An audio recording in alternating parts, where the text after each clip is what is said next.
Marissa Hale stood frozen, staring at the screen of her husband's phone. She hadn't meant to invade his privacy after all. 10 years of marriage had built a foundation of trust, but something had felt off for a while. Ryan had been distant, coming home late with weak excuses, his affections muted and mechanical. But it wasn't just his coldness that worried her, it was the nagging thought that someone else had come between them. That someone, as it turned out, was her best friend, Lisa. The messages she read were a gut punch. Every sordid detail, every secret rendezvous. It had been going on for years. Her chest tightened as she scrolled through the evidence of betrayal. They had laughed together, cried together, celebrated birthdays and anniversaries, and all along Lisa had been carrying on a twisted affair with Ryan. Fury boiled inside her, but beneath it was an overwhelming sorrow. Everything she had thought was real had been a lie. At first, Marissa considered the obvious options: confrontation, divorce, maybe even exposing the affair publicly. But none of it seemed enough. She wanted them to feel the same pain she was drowning in, particularly Ryan. That's when a plan began to take shape. It started as a fleeting thought, but soon solidified into something much darker: a plot that would make Ryan suffer, not through a simple breakup, but by having his world collapse. Marissa knew she had to be clever, careful, and above all, patient. And so, the groundwork for her scheme began to unfold. It took weeks of meticulous planning. Marissa watched true crime shows and read articles on disappearances, familiarizing herself with every detail about how police approached missing person cases. She needed the abduction to look genuine, but the goal wasn't to vanish permanently. She wanted the spotlight to shine squarely on Ryan, trapping him in a web of suspicion, drowning him in guilt and fear. On a crisp Friday evening, Marissa put her plan into motion. Ryan believed she was going to visit her sister in a neighboring town. It was the perfect alibi. She packed her bags, kissed him goodbye with a warmth that sent a flicker of confusion across his face, and drove off. But she didn't go to her sister's. Instead, she checked into a cheap motel on the outskirts of town under a fake name. From there, she sent a cryptic text message to her own phone, using a burner she had bought weeks prior. The message read, "I know what you did. You'll pay for this." It was vague but sinister enough to plant the seed of doubt. The next day, she had her sister report her missing. The story she told was convincing. Marissa had never arrived, her phone went straight to voicemail, and no one had heard from her. Ryan was frantic when the police arrived. Marissa watched the news unfold from her motel room, her pulse racing as the search for her escalated. Ryan's distressed face on television brought a surge of satisfaction. His nightmare was just beginning. But things quickly spiraled out of her control. The police didn't stop at simply questioning Ryan. They dug deeper, uncovering the affair with Lisa almost immediately. What Marissa hadn't accounted for was how quickly suspicion would shift towards murder. Now, instead of just ruining Ryan's reputation, she was stuck in a scenario where both her husband and Lisa might be considered prime suspects in what was quickly becoming a potential homicide investigation. And worse yet, if she stayed hidden too long, the entire charade might collapse around her. Marissa realized with mounting horror that her fake disappearance was about to trap her in a lie far more dangerous than she had ever imagined. As the investigation into her disappearance intensified, Marissa's initial satisfaction turned into a suffocating anxiety. Every news report, every police update that flashed across the motel's dusty television screen made her pulse quicken. She hadn't anticipated just how fast things would spiral. What started as a ploy to manipulate Ryan's life was transforming into a murder case that could destroy both of them. The local media latched onto the story, the narrative all too perfect for public consumption: a missing wife, an affair with her best friend, and a husband whose emotional pleas on television seemed more desperate by the day. To the police, it was all too simple. The lover's affair had been exposed, and now, the wife had vanished without a trace. It was the kind of case where everyone could smell blood, and Marissa realized with sickening dread that both Ryan and Lisa could be blamed for something that hadn't even happened. It wasn't long before the police brought Ryan in for questioning. He'd expected it. Marissa knew her husband well enough to predict his behavior. He played the grieving spouse convincingly, but cracks began to show under the detective's relentless pressure. Lisa, too, was called in for questioning. The cameras outside the station caught both of them walking in and out, their faces plastered across the evening news. It was all happening exactly how Marissa had hoped, except now the police were probing too deeply. She watched helplessly from her hideaway as the investigation shifted gears. The tone of the news coverage darkened. Marissa wasn't just a missing person anymore, she was presumed dead. The detectives were piecing together a narrative, and with no body to disprove it, the story was taking on a life of its own. She could see the exhaustion and fear in Ryan's face as he begged for his wife's return, and it twisted something in her gut. This wasn't supposed to happen. They weren't supposed to think she was dead. The tipping point came when the police found Ryan's texts to Lisa, the ones Marissa had already seen. Explicit, undeniable proof of the affair. In the public's eyes, it cemented his guilt. He became the prime suspect in what was now being treated as a murder case. And Marissa, isolated in her motel room, felt her own world closing in on her. With the investigation zeroing in on Ryan and Lisa, Marissa found herself trapped. She had to resurface, but doing so meant facing the consequences of her deception. How could she explain her disappearance without implicating herself? How could she reveal herself without making it clear that she had orchestrated everything? The questions swirled in her mind, each one darker than the last. The stakes were higher now. If she didn't act soon, Ryan could be arrested or worse, convicted. Meanwhile, Ryan's life was crumbling. The police were convinced of his guilt, and public opinion had turned decisively against him. Every move he made was scrutinized, every word he spoke dissected by the media. The affair with Lisa had already devastated him personally. But now he was facing the unimaginable prospect of being blamed for Marissa's death. Lisa, too, was being dragged into the fray. Her reputation had been shredded, and Marissa knew that it was only a matter of time before one of them cracked under the pressure. Desperation gnawed at Marissa. She hadn't intended for things to go this far, but now she had no choice but to intervene. She considered sending an anonymous tip to the police, pointing them in a different direction, but she knew it wouldn't be enough. The detectives were too focused on Ryan, and the mounting circumstantial evidence was damning. If she didn't come back soon, they would arrest him. But resurfacing wouldn't be as simple as walking through the door. She needed a story, something airtight. She had to make them believe she had been kidnapped, held against her will. Marissa began to sketch out a plan in her mind, crafting a scenario where she could return without raising too many questions. It had to be believable enough to shift the investigation away from Ryan, but vague enough to avoid too much scrutiny. Time was running out. The police were growing impatient, and the media was hungry for closure. The pressure on Ryan was reaching a boiling point, and Marissa knew that if she didn't act soon, she would lose everything. But as she prepared to execute the final phase of her plan, she realized there was one crucial detail she had overlooked: the real kidnappers. Marissa sat on the edge of the motel bed, her heart pounding. She hadn't accounted for the real criminals who had suddenly entered the picture. The police had received an anonymous tip claiming that a local gang had abducted her. It was a name she recognized: a small-time crew involved in drug trafficking, robbery, and violence. The police, desperate to find a lead, latched onto it. And now, with Marissa still missing and Ryan under increasing suspicion, the investigation took a sharp turn. The gang's involvement complicated everything.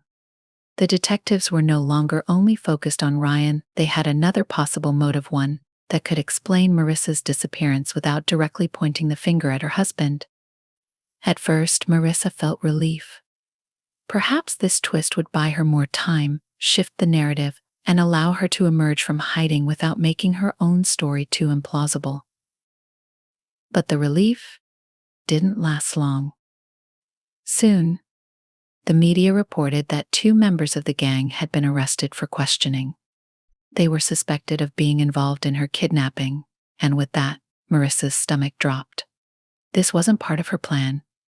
If the police pushed too hard, or if one of the gang members confessed to a crime they hadn't committed, her entire scheme would unravel. She had no control over this new development, and the thought of innocent men being blamed for her fake disappearance terrified her.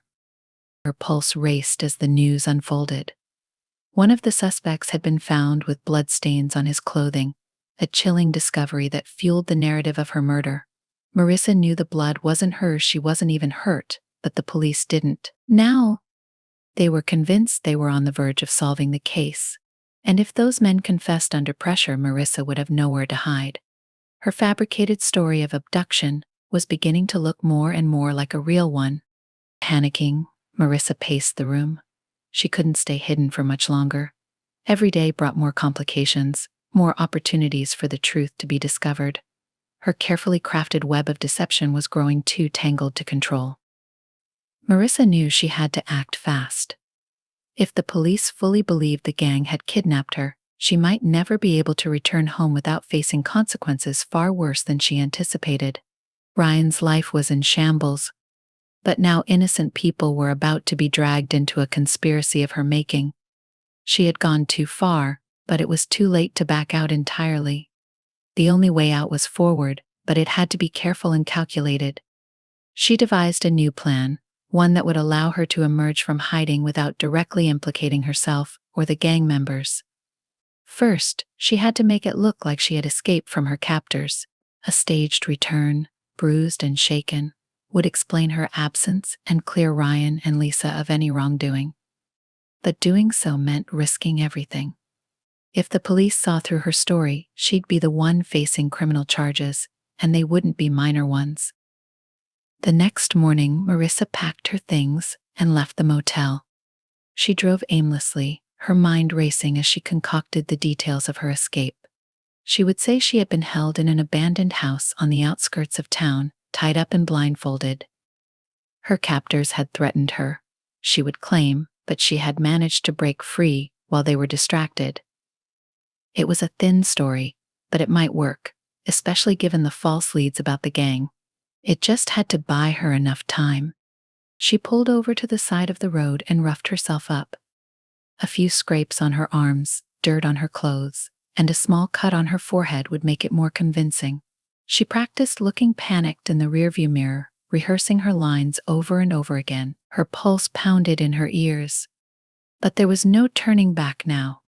As the sun began to set, she dialed 911 from her burner phone, her voice trembling with fear. "Help," she gasped. I've escaped. They were keeping me in a basement.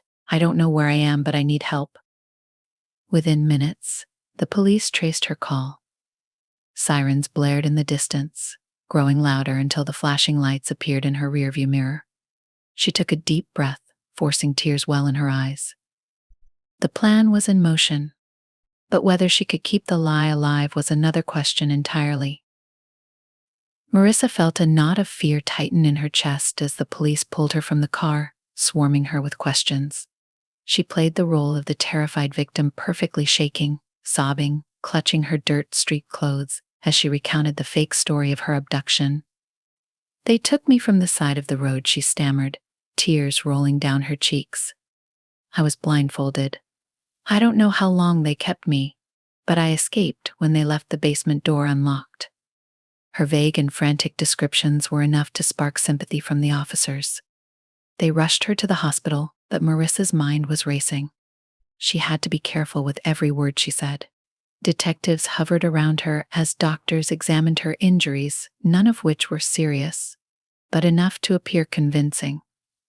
The officers wanted answers, but Marissa gave them only fragments, sticking to her script, careful not to implicate herself too deeply. At the hospital, Ryan was called in. Marissa felt her heart slam against her chest as he arrived, his face a mask of exhaustion and grief. The moment he saw her, his expression shifted from shock to overwhelming relief, and she could feel the weight of her deceit grow heavier. He rushed to her side, cradling her in his arms, whispering that everything would be okay now, that she was safe. His tears felt like a blade twisting in her gut. "Thank God you're alive," Ryan choked, holding her tightly. Marissa could barely meet his gaze, the guilt of everything she'd done nearly suffocating her. For a brief moment, she wished she could tell him the truth, confess her part in the nightmare that had destroyed their lives, but it was too late. The lie had taken on a life of its own, and if she exposed it now, it would not only ruin her but also implicate Ryan and Lisa in ways they wouldn't recover from. As the detectives began to ask more pointed questions, Marissa stuck to her story, claiming she had no idea who her captors were or why she had been taken. The gang, she suggested, must have been responsible. As the police had suspected, she feigned ignorance, saying she hadn't heard any names and had been blindfolded most of the time. But the detectives weren't so easily satisfied. "You don't remember anything at all? Not a voice? A smell?" Something unusual, one of them pressed. Their skepticism was thinly veiled, and Marissa knew she was walking on a razor's edge.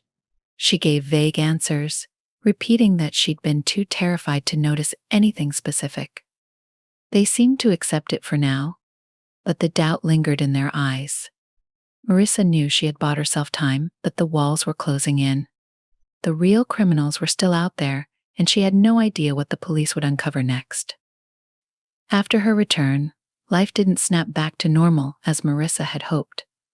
The media storm intensified, with reporters camped outside her home, hungry for a glimpse of the miracle survivor. Ryan was doing everything he could to shield her from the spotlight. But the scrutiny was overwhelming. As they settled back into their house, the cracks in their relationship, once hidden beneath years of routine, were now gaping wounds.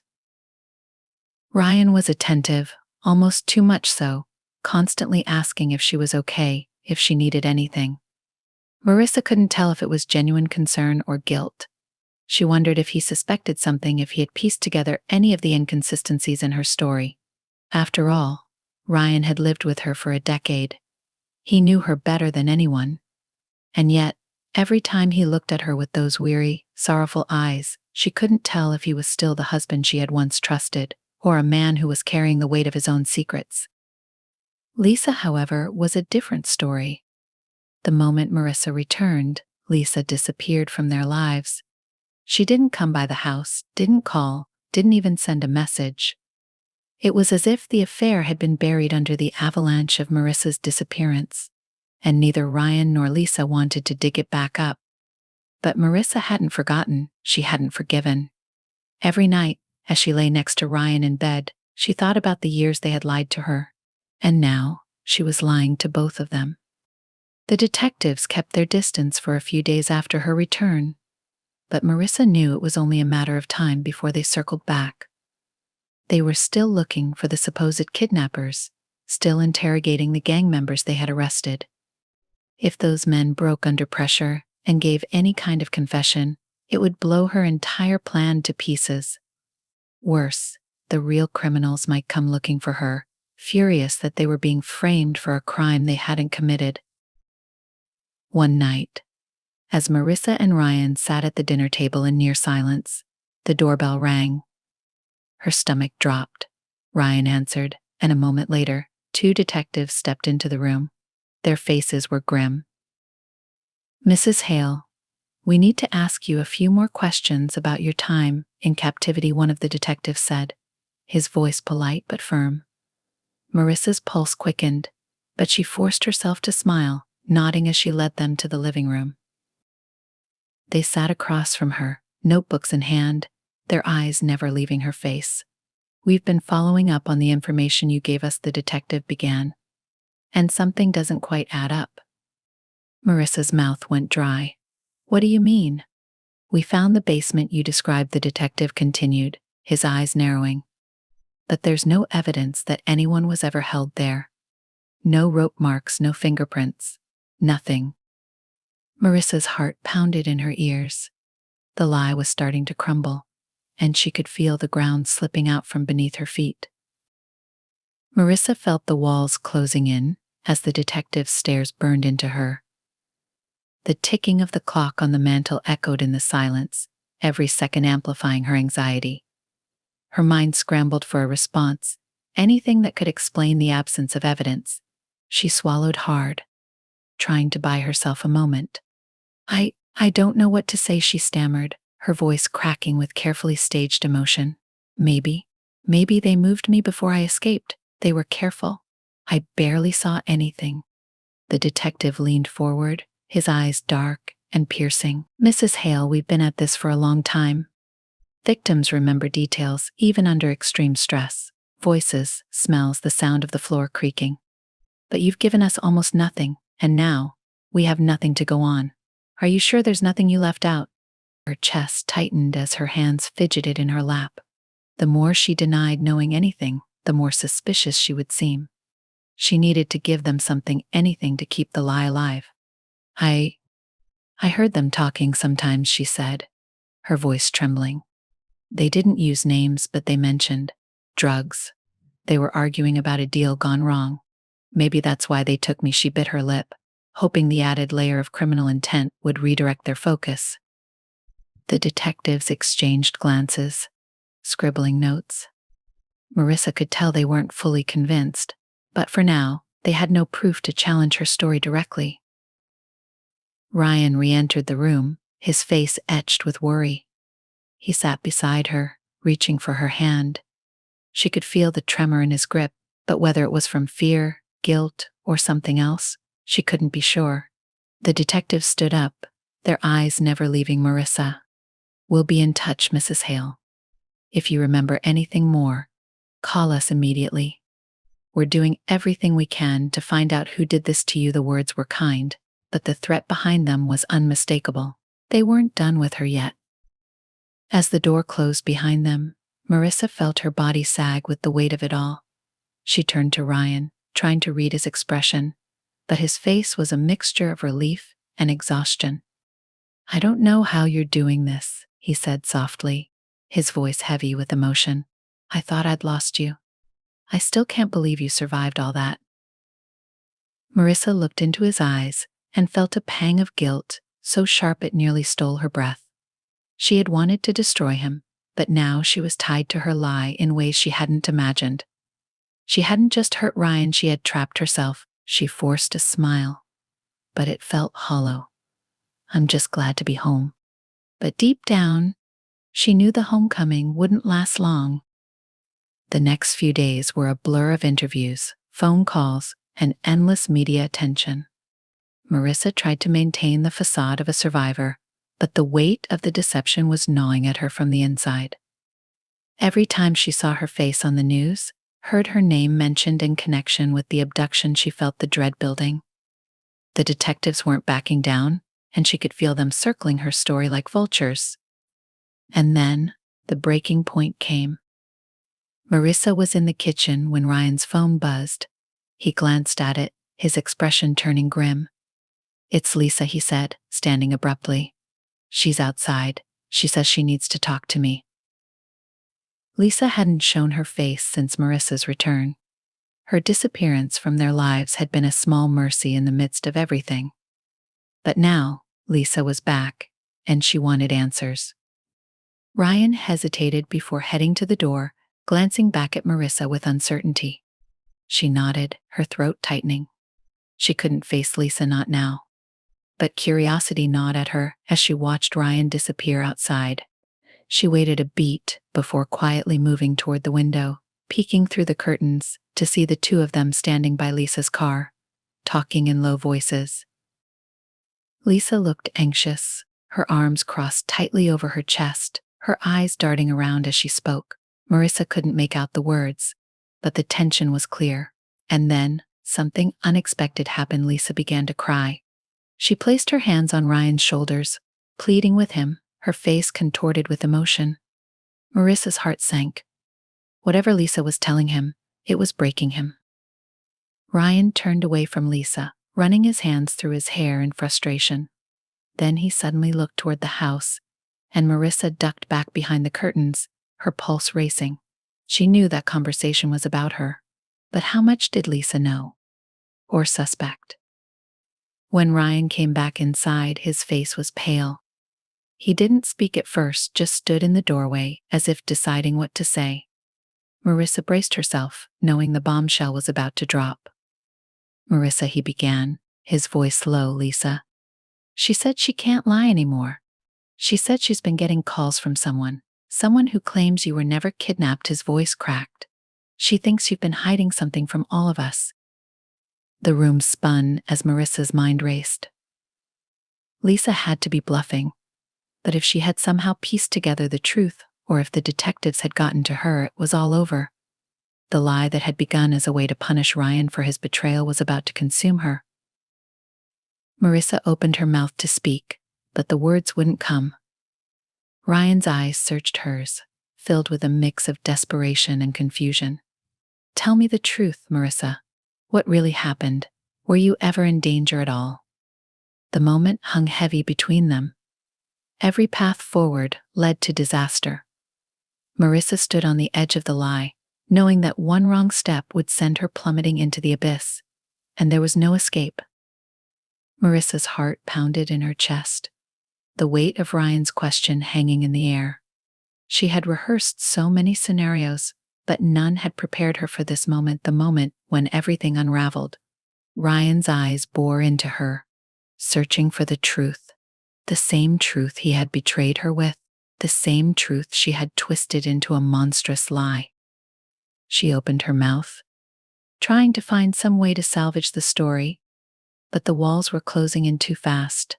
Lisa had betrayed her, and now Ryan was teetering on the edge of disbelief. The look in his eyes wasn't just confusion anymore, it was suspicion. Ryan, she began, her voice shaking. It's not what you think. She struggled, her mind racing. How could she explain the disappearance? How could she lie her way out of a lie that had grown too big, too real? I was trying to protect us, she blurted out, the words slipping before she could stop them. I was scared, and I didn't know what else to do. Ryan's face twisted in shock. Protect us? What are you talking about, Marissa? His voice rose, raw with frustration. From who? What the hell have you been hiding? She couldn't stop now.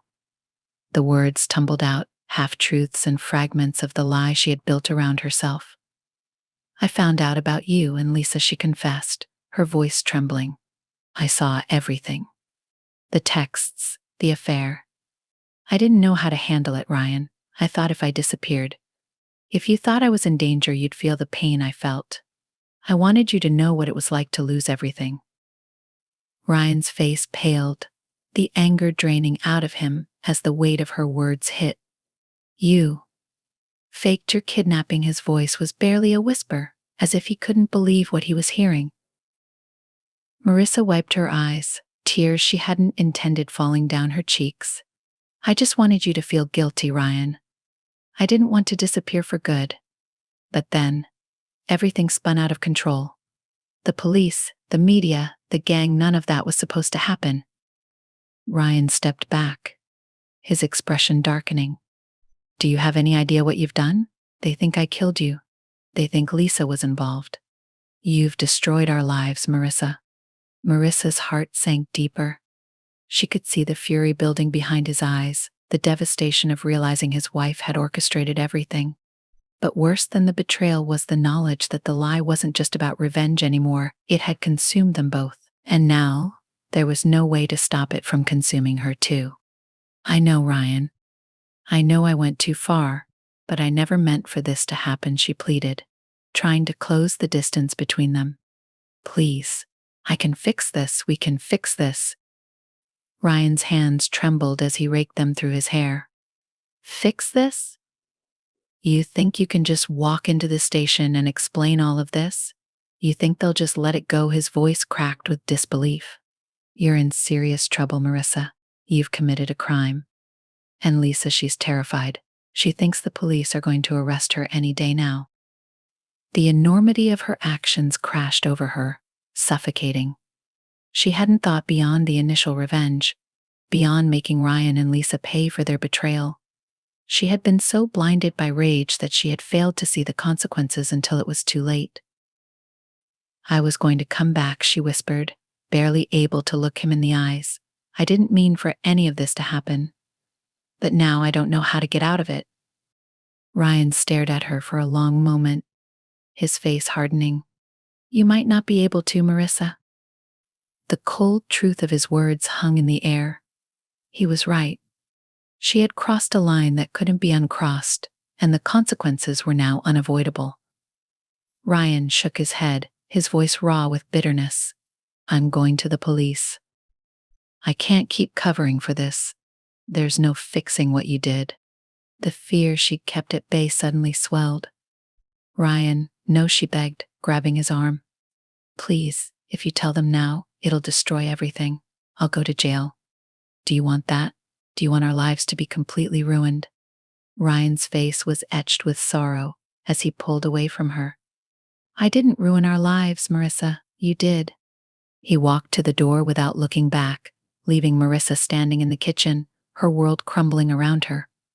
As the door slammed shut behind him, the sound reverberated through the silence, a final echo of her deception collapsing under its own weight. She was alone with the terrible reality of what she had done.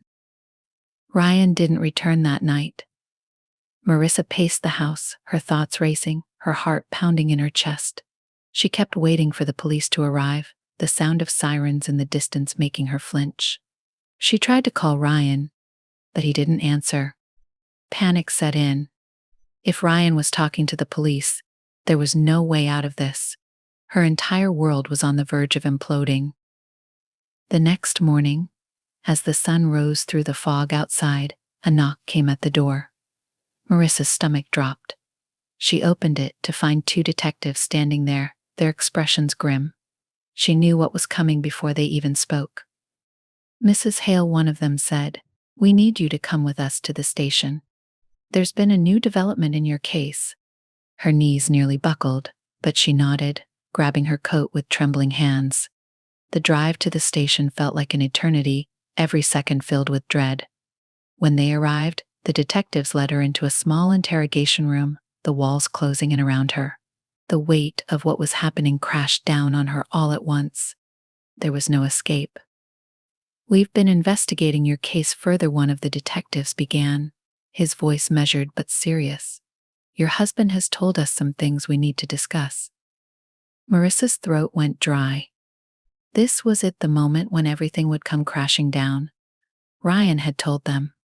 There was no other way this ended but with her facing the consequences of her actions. "You need to understand the severity of what you've done," the detective continued. "This isn't just about faking a kidnapping. You've implicated innocent people, tied up valuable police resources, and misled an entire community. People could have been seriously hurt." Marissa stared at her hands, her voice barely above a whisper. "I didn't mean for any of this to happen. I made a mistake." The detective's eyes were hard as he leaned forward. "That's an understatement, Mrs. Hale. You've committed a crime, and there will be consequences."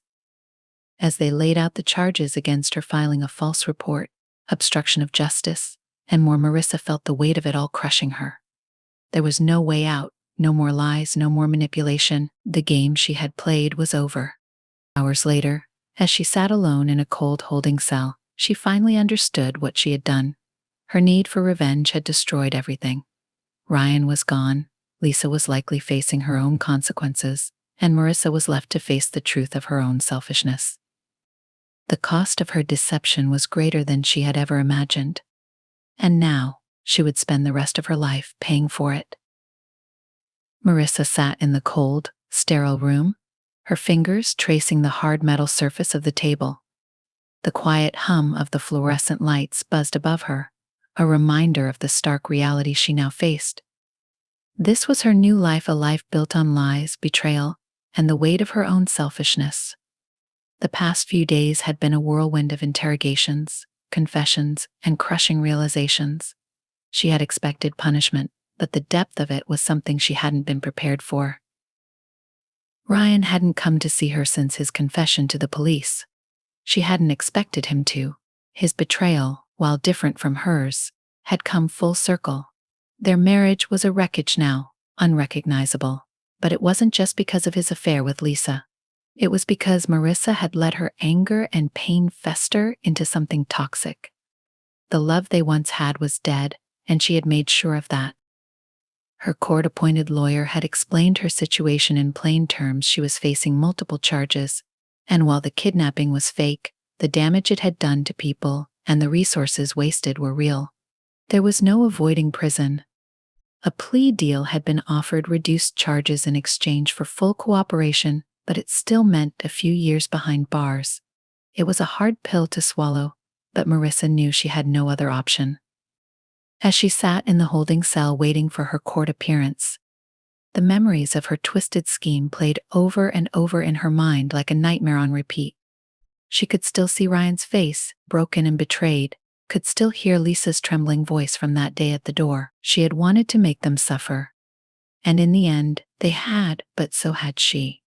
No one had emerged from this unscathed. She had ruined them all. Her lawyer appeared in the doorway, his expression neutral but firm. "They're ready for you, Marissa." She stood, the weight of her future pressing down on her shoulders. As she walked down the long corridor to the courtroom, the sound of her footsteps echoed loudly in the quiet hall. This was it. The end of the line. The courtroom was smaller than she expected. Ryan was there, sitting in the back, his face expressionless as he avoided her gaze. Lisa was nowhere to be seen. Marissa felt a small pang of regret, but it was quickly swallowed by the reality of the situation. Her choices had led her here, and now she had to face the consequences. As the judge read the charges and the sentence was handed down, the room seemed to blur around her. The years of prison stretched out in front of her, a stark reminder of how far she had fallen. The courtroom emptied, and Marissa was left standing alone, her life reduced to the decisions she had made in the heat of betrayal and rage. There was no redemption in this story, no last-minute twist to save her from the wreckage she had caused. She would serve her time, every day a reminder of the web of lies she had spun. And when she eventually walked out of that prison, her life would never be the same. Marissa was led away in handcuffs, the cold steel biting into her wrists as she stared ahead. The door to the courthouse shut behind her, and with it, the last remnants of her old life. The final price for her deception had been paid, and now she had nothing left but time to think about the choices that had destroyed them all.